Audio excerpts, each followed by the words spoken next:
Hello, listeners, and I'm 8th grader Ashton Cleckner, and this is the debut episode of Getting a T at Pansophia podcast.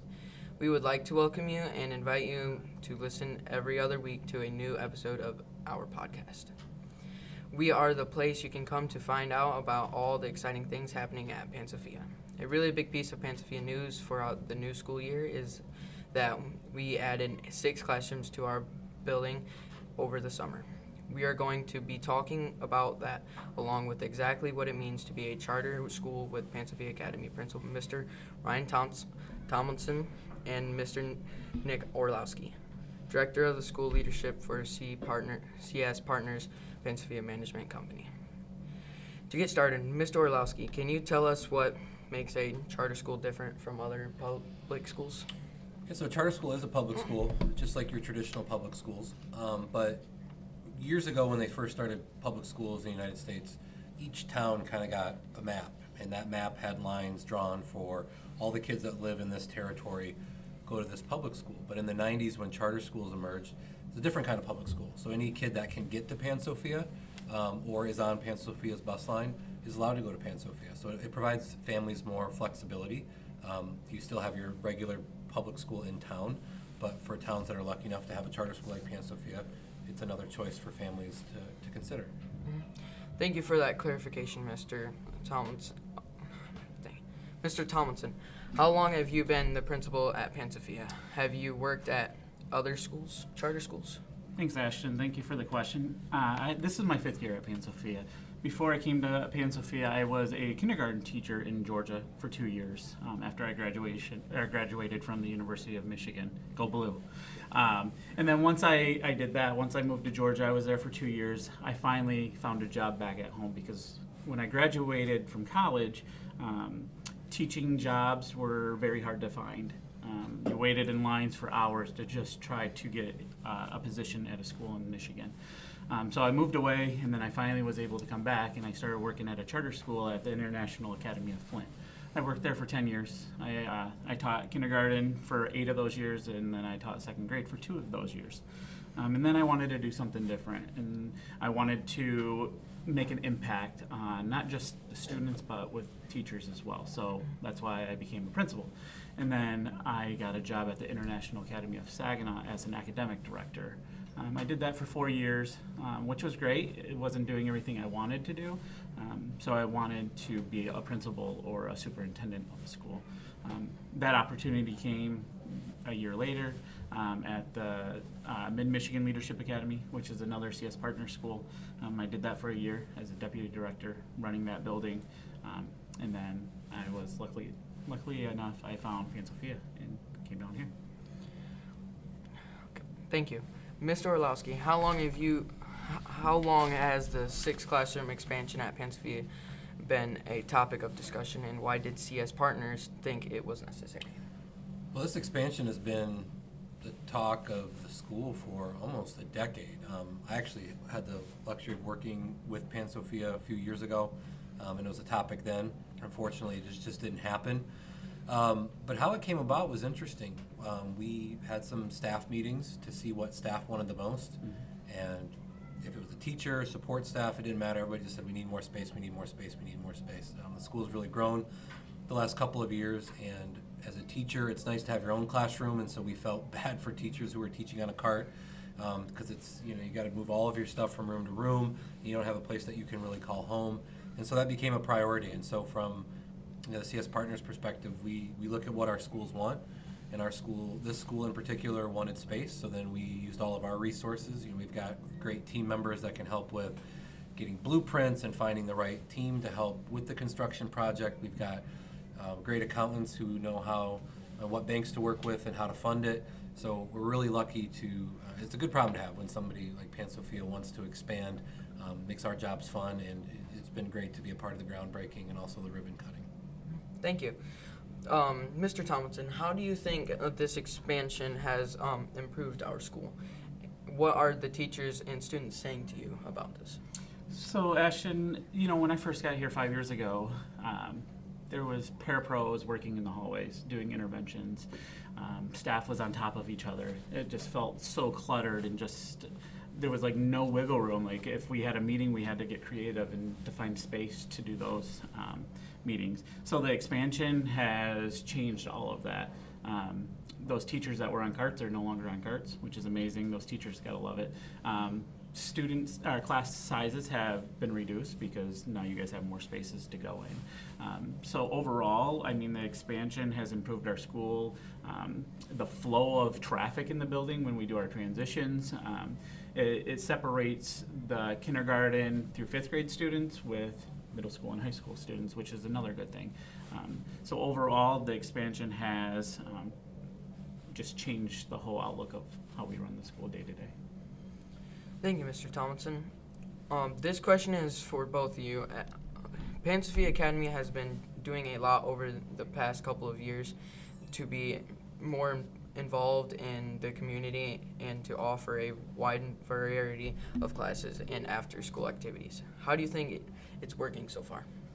So one thing I knew when I came to Pansophia 5 years ago is, you know, enrollment wasn't great. We were at about 330 kids, and I just worked with my team to create or come up with different ideas to recruit new students, because, you know, our students are our economic engine. If we don't have students, we don't have a school, right? That's how we get our funding. So I challenged my admin team, I challenged staff to go out into the community to build relationships. We work with Kiwanis, we've worked with Integrity, we've worked with a lot of just local businesses to get our name out there. That's why you'll see us doing more events with like the PTO, and you know, the PTO has been huge at trying to promote our school as well.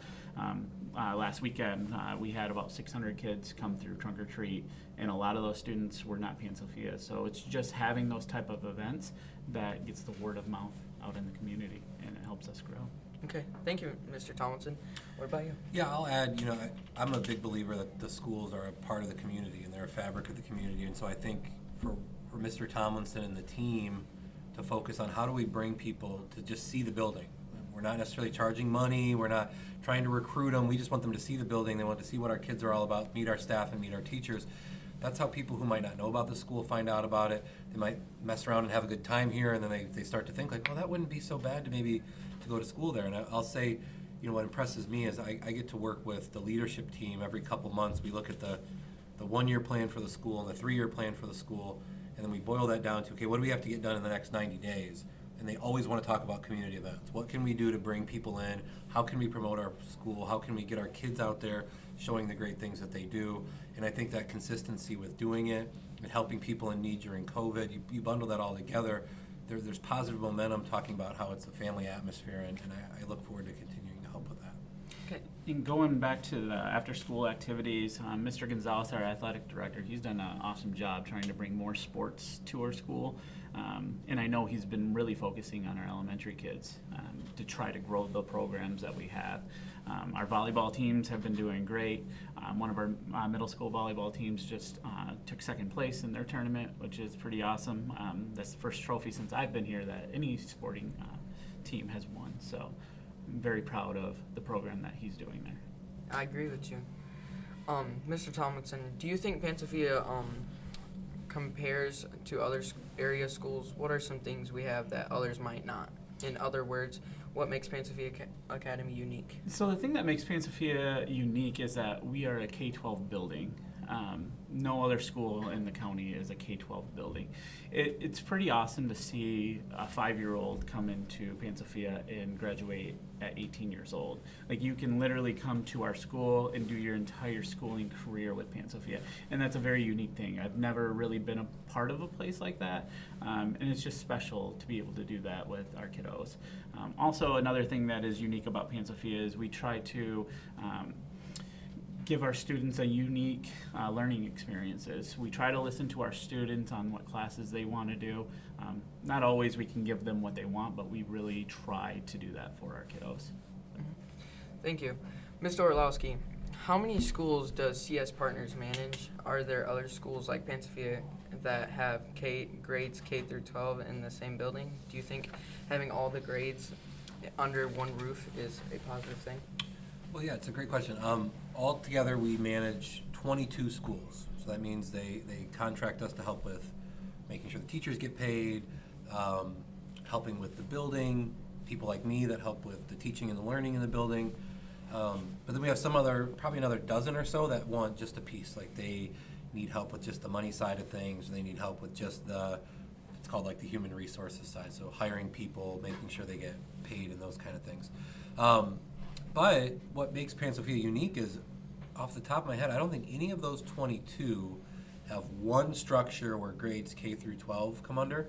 I do support a school in Big Rapids called Crossroads, where they're kind of perpendicular to each other. One's here, one's there kind of thing, but not under the same roof. We have some K-8 buildings that are all under the same roof, but I do think it's a positive thing, and here's why. I think as students get older, they get to see themselves as role models, knowing that there's elementary students, walking down the halls. And I think, I've worked for big public school districts, and it's always great to want to get high schoolers to collaborate with middle schoolers, to collaborate with elementary school students.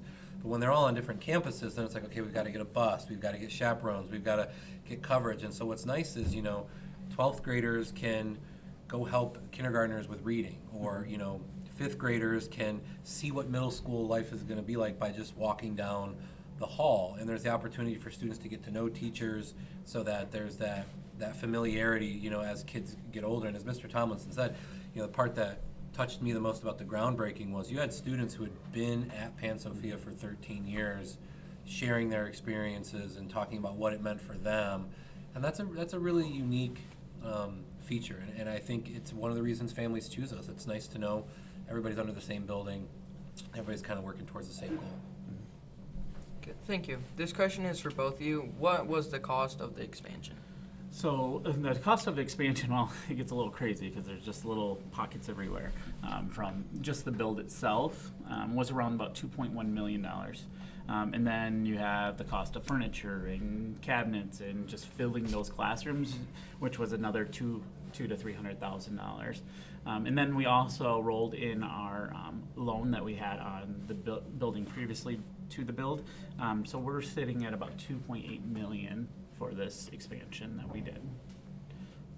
And thank you for the banks, because you have to pay it all at once. But like we said, we found that what's nice is the way we structured it is the cost for the school didn't really go up too much, especially because more kiddos are going in here. So what I appreciate about Mr. Tomlinson and the leadership team is they have a budget and they follow it closely. And now that they're growing and growing and growing as a school, I think we're going to talk about this here, not to tip your next question too much, Ashton, but we're looking at possibly a phase 2. So, Mr. Thompson, is there anyone that worked on the addition you would like to thank? Oh, so many. Vice, Corrigan, CS Partners, CMU, the staff at Pansophia. Like, it was a community effort to get us up and running. We did not really start moving into those classrooms until the second week of August. To be able to get that ready for you guys, it was a huge undertaking to do, but we did it. I mean, we're still getting furniture in. I know you guys know that. You guys coming in and some furniture is just like pieced together, and I want what's best for you guys, and I try to give you guys the best things on purpose because you guys deserve it. So yeah. Thank you. Mr. Thompson and Mr. Orlowski, do you have any last words you would like to say to our audience? I would like to thank you, Ashton. You did an amazing job with your first podcast. Thank you. And I wish you the most of luck. And, I don't really have any questions for you.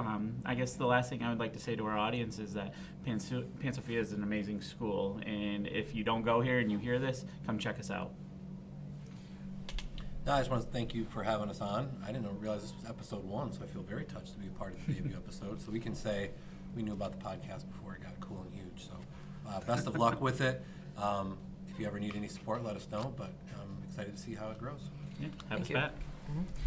Gentlemen, we thank you so much for being our first Getting the Tea guests and for paying such interesting and informative information for our listeners. We really appreciate you taking the time to be on our debut episode.